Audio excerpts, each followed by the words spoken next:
Bienvenue mes élèves, avec vous, Monsieur Badawi Tawfiq, le chef du département de la langue française à l'école Horizon de Londres.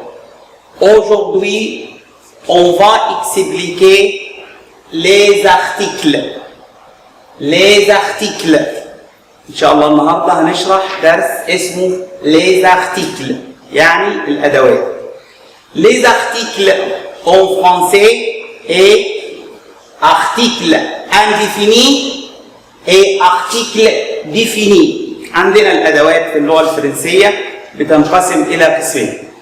أدوات النكرة اللي هي اسمها les articles indéfinis، وأدوات المعرفة اللي هي اسمها les articles définis. Les articles indéfinis en français c'est un, une, des.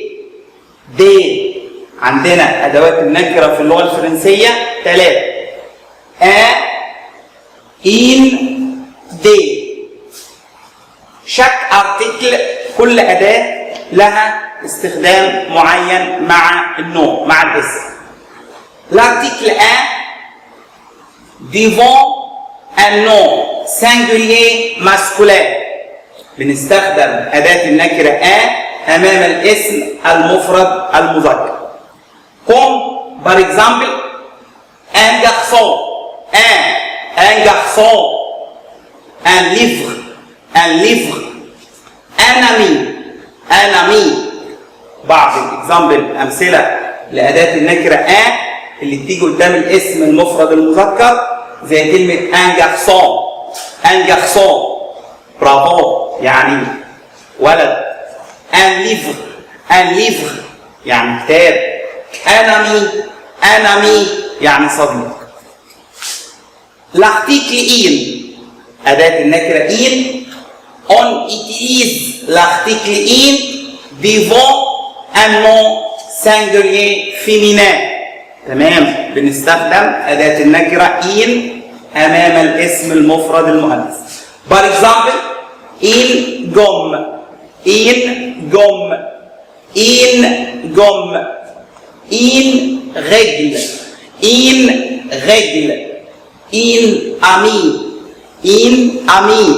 لكن فوق un ami حرف الأ féminin un ami une amie. يبقى عندنا أداة النكرة in بنستخدمها أمام الاسم المفرد المؤنث. آخر أداة معانا l'article des. L'article des on utilise des devant le nom pluriel قدام الاسم الجمع سواء كان masculin أو féminin. وعندنا طبعا زي ما اتعلمنا قبل كده le nom en français transforme au pluriel par la lettre S. أيوة، لما نضيف حرف الاس على fin de mot في نهاية الكلمة بنحول النوع من singulier إلى pluriel وما بننطقش حرف الاس لأنه in consonne حرف ساكن. par exemple des garçons اس. لكن لو طلعنا على الآن نقول un garçon النيابة اس مفيش اس. des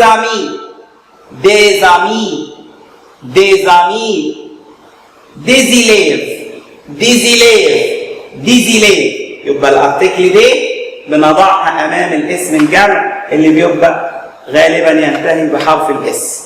سي les articles indéfinis. يبقى عندنا ادوات النكره تروى ان ان دي. طيب ادوات النكره لها معنى باللغه العربيه؟ لا، ليس لها مقابل باللغه العربيه. نكره بقول ولد، كتاب، صديق، استيكه، مسطره، صديقه، اولاد، اصدقاء، تلاميذ. c'est les articles indéfinis en français. وطبعا اي اسم en français لازم نحفظه بالارتيكل بالاداه عشان نعرف هو ماسكولا او فيمين. les articles définis النوع الثاني بقى معانا من الادوات c'est les articles définis. ايوه، ادوات المعرفه. ادوات المعرفه en français il y a 4 articles définis. c'est le, la, l'apostrophe, ليه؟ ليه؟ يبقى عندنا 4 أدوات معرفة في اللغة الفرنسية. لو بتيجي ديفون أمام لو نون الاسم سانجولير ماسكولار الاسم المفرد المذكر.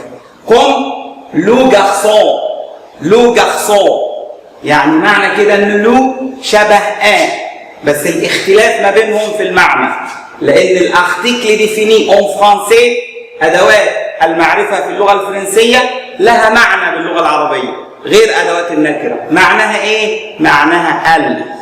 لما بلاقي ارتيكل ديفيني ديفون لو نون اون فرانسي بترجم الكلمه بمعنى ال. هنا لو جارسون برافو الولد، لو جارسون الولد.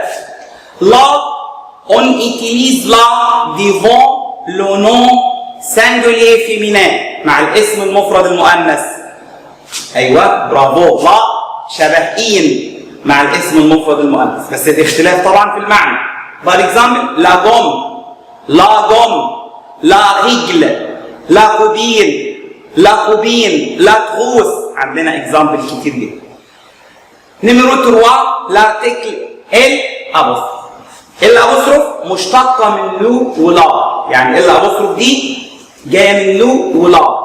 طبعا الابوستروف مع الاسم المفرد المذكر النون سانجولير ماسكولار او فيمينان والمؤنث.